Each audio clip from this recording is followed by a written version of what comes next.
Welcome, luxury enthusiasts, to the Luxury Travelers Podcast, hosted by Rodney George. The ultimate passport to opulent destinations, extravagant experiences, and unparalleled indulgence.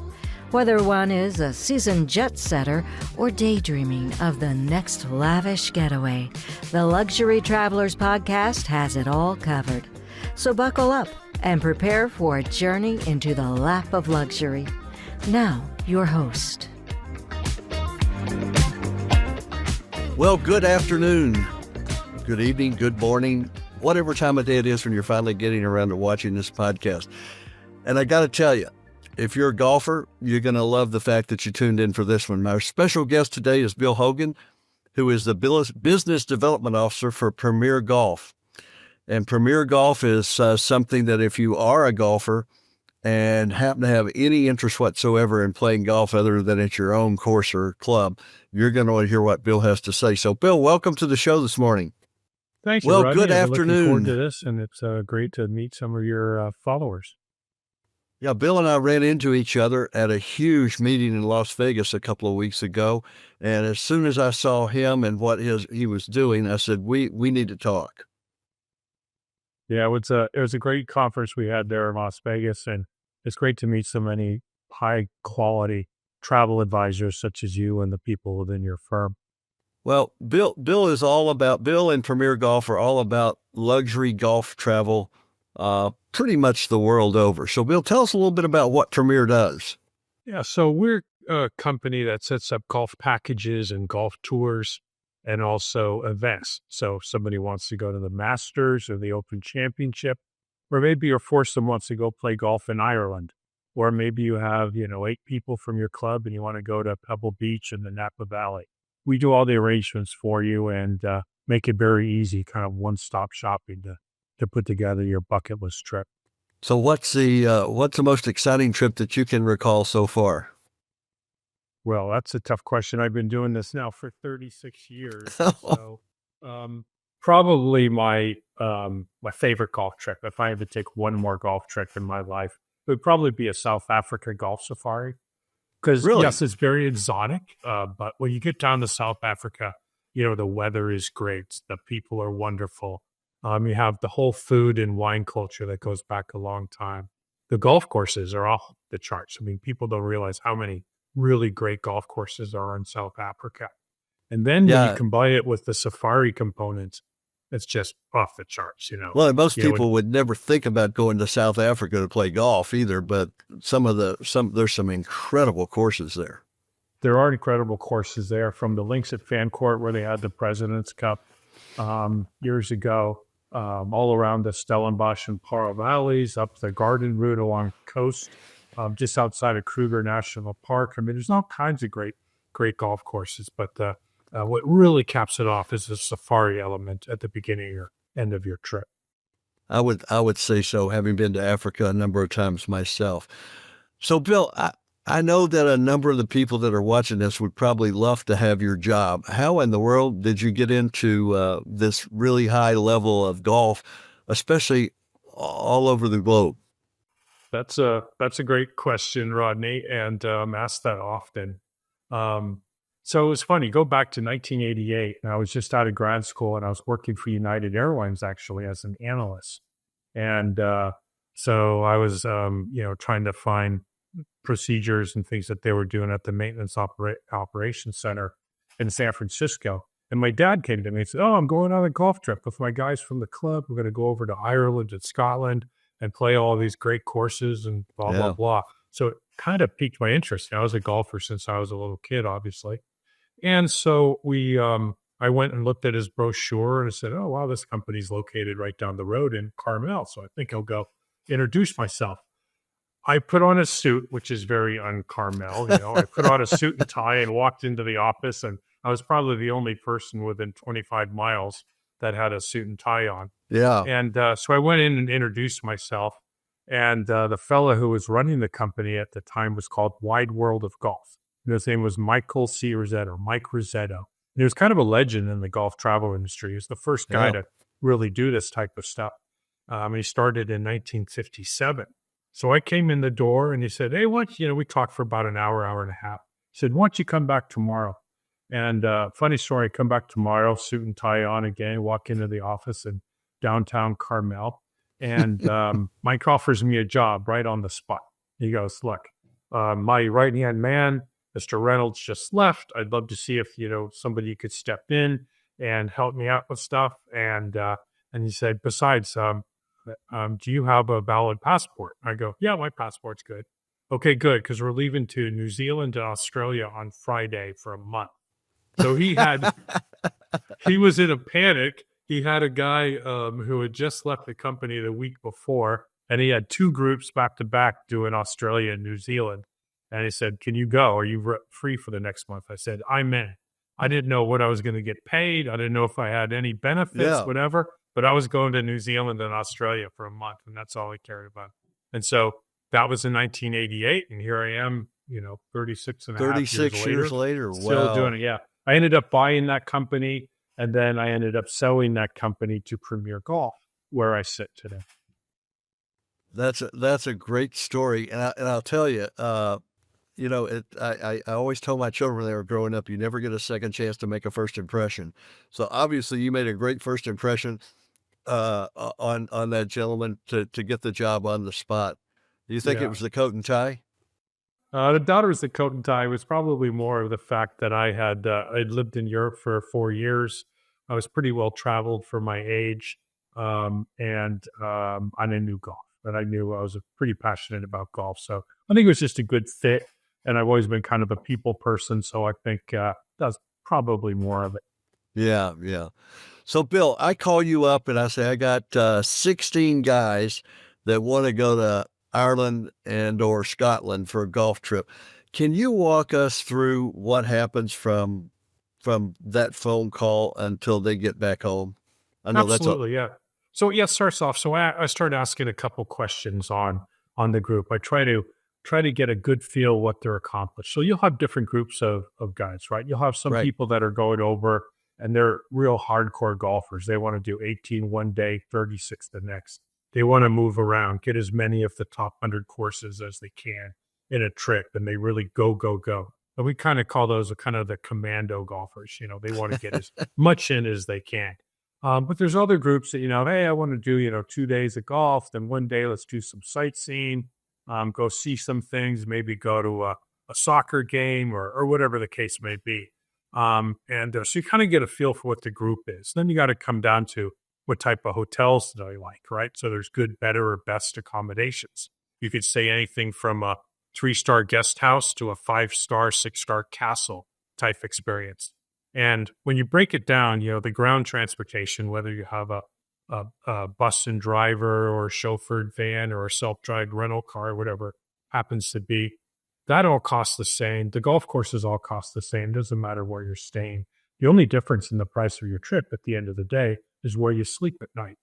And people who've been over there enough know that you don't spend that much time in your room when you're in a golf trip. Right, You get up right. early, you take a shower, you go have breakfast, you're out running around all day playing golf, then you go to a pub or whatever it happens to be in the afternoon, and the next day you rinse and repeat. So, I try to get a feel for where they want to spend the night and how much moving around they want to do.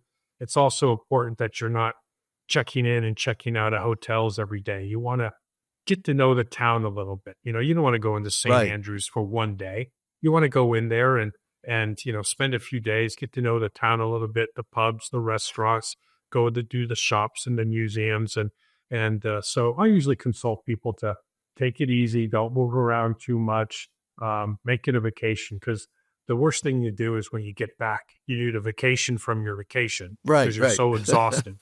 Most guys aren't accustomed to walking 5 to 10 miles a day on the golf courses, which you do primarily when you're overseas. Not every place has carts. And so I want to make sure they don't try to cram too much in and really get an enjoyable vacation. So I show up with 15 of my best friends. Where are my golf clubs? Where are my shoes? How does all that happen? So normally, or we have our own offices overseas in Ireland and Scotland and Spain and Portugal and England. And so usually there's somebody besides the driver who meets you and gets you situated. You can often keep a lot of your equipment, and the driver will help you move it from, if you want to keep it in your room or you want to keep it in the golf bag storage area down in the lobby of the hotel, or whatever the case may be. So we try to assist with as much as that as possible. But some people like to sleep with their clubs at night, or they want to clean them at night, or do whatever it is. Different people have different ways they go about it. But we try to make it as seamless and easy for people as possible. And that's the way we kind of look at things. It's as at the end of the day, it's a service industry. So anybody can make a tee time and a hotel reservation. We try to take it to the next level, and with the sightseeing, with the restaurant recommendations and reservations, and trying to make it really easy for people that they kind of know what they're doing every day and they know it's going to be good quality. Well, with all the places around the world you can play golf, and Premier offers most, if not all of them, are there any really new and exciting places that we should know about? You touched on South Africa, but beyond that? There are, and that's a great question. One of them, for instance, is Greece. People don't think of Greece and golf destination or resorts or anything like that. Until a few years ago, there really wasn't. There were a couple. There's, of course, in Rhodes and here and there and outside of Athens.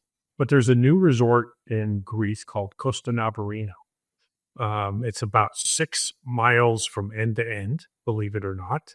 A Greek shipping magnate had his legacy as he wanted to build something in the region where he grew up in Messina, near the town of Kalamata, where they grow all the olives. And so he built 4 golf courses and 4 resorts. And we're not just talking golf courses and resorts. We're talking Mandarin Oriental, W, Romanos Luxury Collection, and a Westin. Beautiful resorts with multiple restaurants. There's over 40 restaurants at this place. Multiple swimming pools, spas. They have an NBA basketball academy, all kinds of incredible things. And the 4 golf courses, I tried to explain to people that I think he sent people over to the best of the American resorts, or the best of the country clubs, and said, what do they do there service level wise to make sure that this place is really going to hit the mark? And so they have people that come around with cold towels on the golf course because it is Greece and they can get warm. They have perfect practice facilities. The golf courses are always in excellent condition. The greens run fast. They're cut every day. Things that we do in America, we take for granted, but it isn't always the case when you travel overseas. So they've got the service levels down to a T. The golf courses are all really good. They have the Olympic course. They have the Hills course. My favorite is the Bay course, a Robert Trent Jones Jr. course. Every single hole has a view of the Navarino Bay, which is just gorgeous. And so this place alone in Greece, if you learn nothing else from this podcast, that's Costa Navarino is really a fantastic new resort. I mean, we're featuring it heavy, and we've been selling a lot of it lately. So it's you said 6 miles end to end. Are you talking about the town? No, from one resort at the Mandarin Oriental to the other one, which is the Romanos Luxury Collection. There's 6 miles in between. They have free shuttles. There's beaches. There's beachfront restaurants. There's everything. Now, there's some other stuff in between it, but he's basically stretched it out to the best parts of this beautiful long coastline along Costa Navarino Bay. So is it one of those situations where if you're staying at one of his resorts, you can play at the other courses? Absolutely, yes. Oh, so that's a golfer's dream. You can use it is a golfer's dream, yeah. Yeah. And they shuttle the everything. They take your golf. So if you're playing on the Bay course this morning and tomorrow you're playing on the Olympic course, the next day you get to the Olympic course on a shuttle. Your clubs are already set up. They're on the cart. It's all ready to go. The carts have all the bells and whistles with the GPS and everything. It's really first class. And how far is that from Athens? It's about a 2.5 to 3 hour drive, depending on how aggressive your driver is. But it's a beautiful drive. You go over the Corinth Canal, etc. But you can also fly right into Kalamata there's some 25 gateways that fly into Kalamata Airport throughout Europe. But if you're coming from America. Most of the nonstops going to Athens, and they meet you with brand new Mercedes vans with big captain's chair. It's first class all the way, and it's Greece, so it's affordable. It's not like what you might expect paying for some five-star experiences in Scotland, for instance, where things can be more expensive. So it's I check it out. I mean, Costa Navarino in Greece is spectacular. It's really great. Okay, so that's certainly one destination that should be on probably most people's bucket list. Do you guys do anything around the UK area when the Open is going on, where you can play some golf and then go to the Open? Absolutely, every year we're one of the Royal Nation Golf Club has approved a certain amount of vendors who are approved to sell Open Championship tickets and hospitality, et cetera. We are one of those. And so we always have every Open Championship. This year it happens to be, or in 2025, I'd say the next edition will be at Royal Court Rush in Northern Ireland, one of the best links courses in the world, one of the most beautiful places. And we have packages where you can go there and just view the tournament for a few days. But 90% of the people will bring their golf clubs, and they play before, during, and after the tournament. So a common thread is maybe you arrive on Wednesday, you play golf on Thursday, Friday you go to the Open, and you get to see all the players before the cut. So if you wanted to see Tiger or somebody playing and you're not sure if they're going to make the cut, you see them for sure on Friday. Saturday you play golf again at some nearby course like Ballylifton or Port Stewart or something like that. And then Sunday go to the final round. And we take it one step further too, Rodney, is that we do we have our own hospitality venue. This year at Port Rush, it's immediately across the street from the clubhouse, so you couldn't be any more convenient. And we have in there drink and food and special guests. Last year we had John Daly in there do a Q&A session. It was really entertaining. We've had Rich Beam, who does broadcasting in Europe, and he's, of course, from here in Texas. And but we always have something like that. We have music. It's really great for people afterwards to go and before, during, or after the tournament to relax a little bit and have fun. When we go to the Masters, I'm from Arkansas, and of course John Daly is too. Mm-hmm. And John Daly is always at Hooters in Augusta. Right. They even put it on the marquee out front. And this year when I walked in, he raised his hand and said, "Everybody, get quiet for just a second. I want to let you know Arkansas is in the house." He still doesn't know my name, but he knows I'm from Arkansas. And exactly. he if you've never hung out with John Daly, that's quite a treat. Oh, yeah, he's a hoot. We had him also a couple years ago. The Open was at Hoylake or Royal Liverpool, and he came in to do his 45-minute Q&A session on the stage and entertaining all the customers. He ended up staying for about 3 hours, having beverages and talking and taking pictures with everybody. He's really a great guy.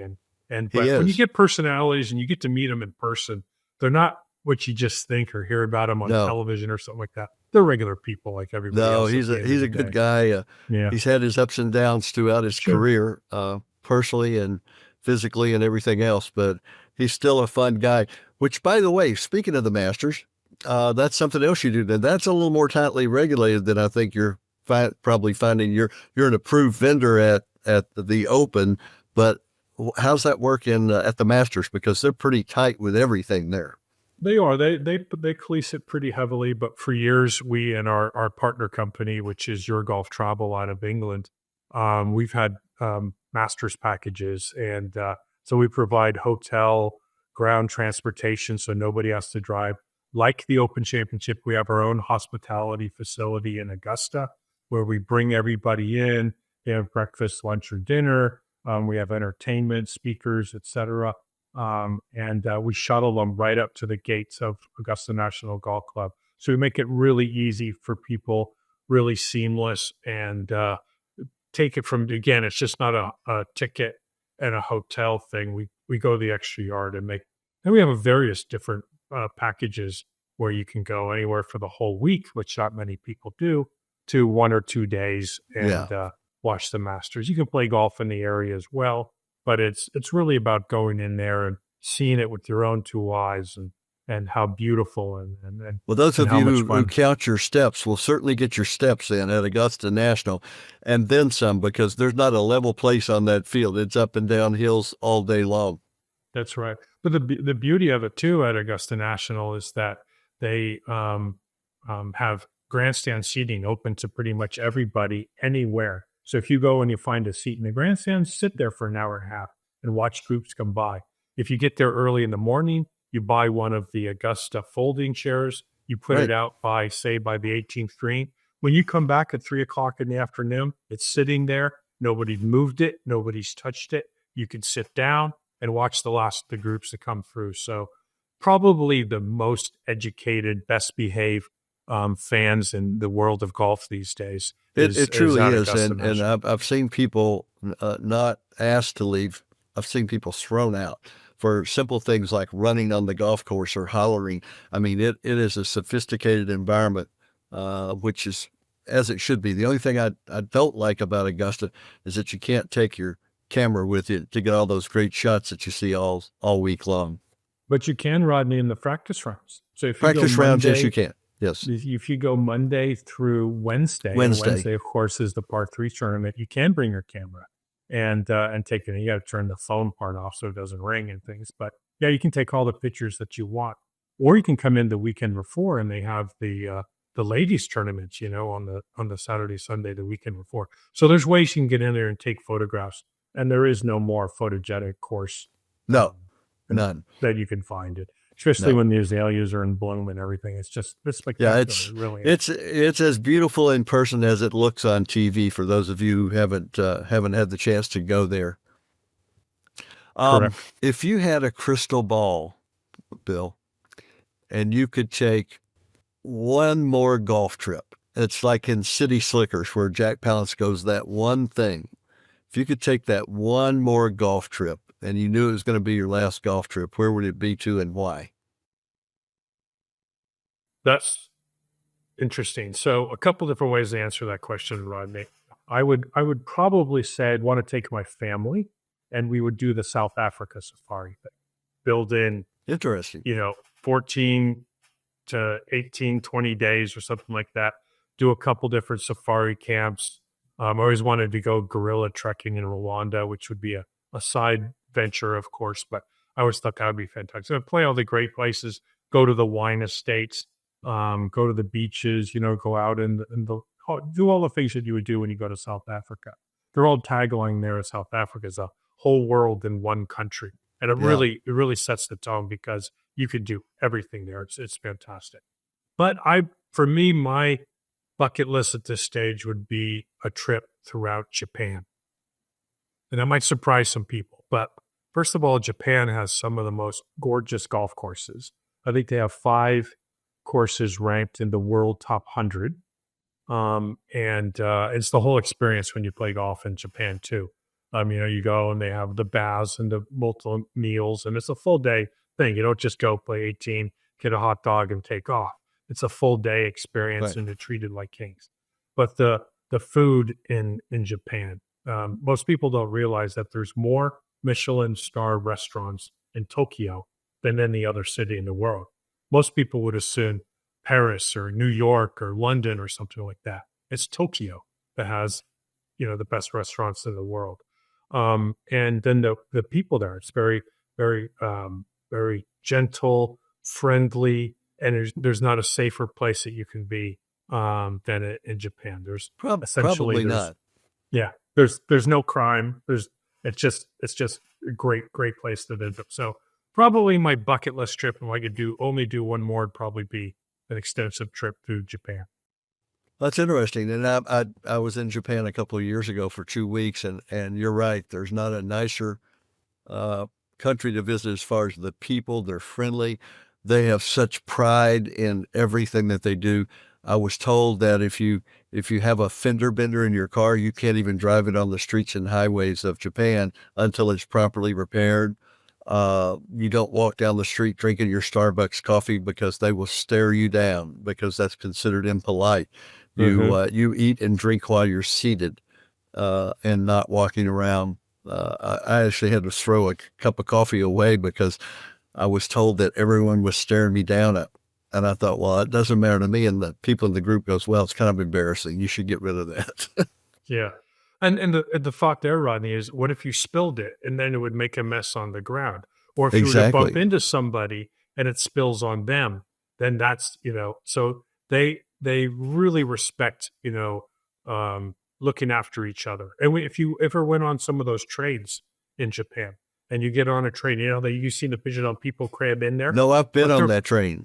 they're so polite. I mean, there's never any pushing or shoving. They're just very nice. And you sit there and Well, everybody's, since you brought the train up, the interesting thing is that train stops for like 37 seconds. And the people that get off, and the people that get on, and it takes off.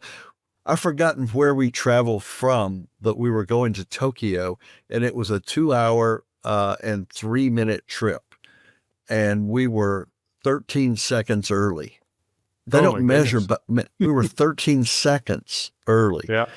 And they said they're always within 25 to 30 seconds of when they're supposed to be at the destination, Yeah, it's which is very efficient. Yeah, which very is amazing. efficient. Well, listen, the world of golf takes on a whole new meaning with you guys because it truly is the world. And for our clients that are watching this podcast, if you truly want, shall we say, bragging rights and the ability to go back to your course and your club and the guys or the gals that you play with and have some bragging rights, you need to give us a call so that we can get you over to Premier Golf for the golf trip of your dreams. Yeah, and there's all kinds of places. We touched a little bit on Japan and South Africa and Scotland and Ireland. Some of the most exciting places are new places to go to, for not new necessarily, but new great golf destinations. Portugal, for instance. Yes, There's yes. There's a course in Portugal that not many people know about because it just really opened last year. And it's called Dunas Comporta. And it's kind of between about an hour south of Lisbon and an hour and a half north of the Algarve, for instance. Kind of in that middle area there. It might be the best golf course in continental Europe. It's a David McClay Kidd course. It opened last year. It's a big, grand piece of property up and down these sand dunes through these beautiful pine trees. And Dunas Comporta is one of the best golf courses you can play now in Europe. And it's open to the general public. They're going to build a hotel. Americans have a keen interest in Portugal and have had for several years now. So if you haven't been to Portugal, you're missing a great opportunity to see some great golf courses. Absolutely. And by the way, this is an excellent multi-generational trip where grandpa's going and your son or daughter are going and the golfing grandkids are going. I can't think of anything more memorable that you could possibly do than take your children and grandchildren on one of these golf extravaganzas to one of the special places on earth and play golf for 7, 10, 14 days and create some memories that will live on long after you're gone. Absolutely. And I was fortunate to do that myself. So my father and my brothers and some of my nephews, we've gone on golf trips around the world. We've been to Scotland and Ireland and Bandon Dunes in Oregon. And that is really something. And just lost my dad a couple of years ago, but some of the fondest memories I have are some of our golf trips that we did, because that's just, and the photographs, I have some here in my office. That's stuff you just don't ever forget. You don't. I think of my dad often. Some of the best times we ever had together were on a golf course. I still remember one of the last times we played golf together, and he passed away a couple of years ago as well. He showed up at the golf course with a fanny pack on. And I said, Dad, if we're going to play golf, you cannot wear that. And he goes, why? It's got all my stuff in it. And I go, you can wear it any other time, but you're not going to wear that at my country club and playing golf with me. And what I would give, Bill, to have the chance to play golf with my dad again with his fanny pack on. Yeah, exactly. You'd put up with it now, wouldn't you? If you I would totally put up with it. You're absolutely right. Right. Just one more round of golf, Dad.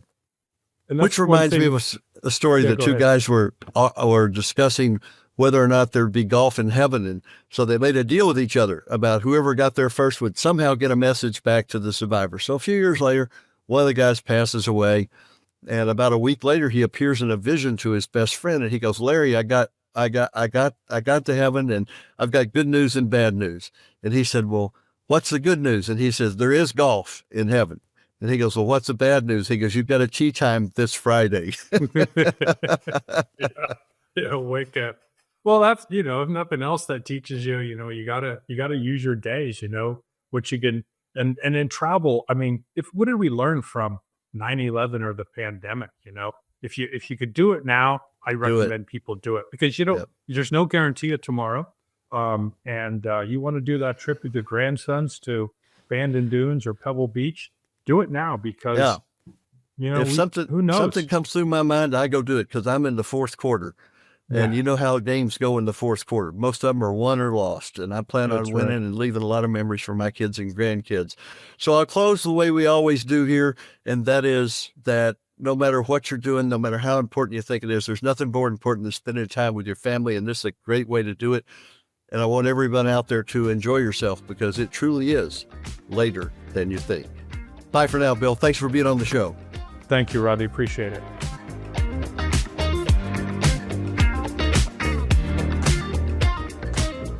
Thanks for joining us on the Luxury Travelers Podcast.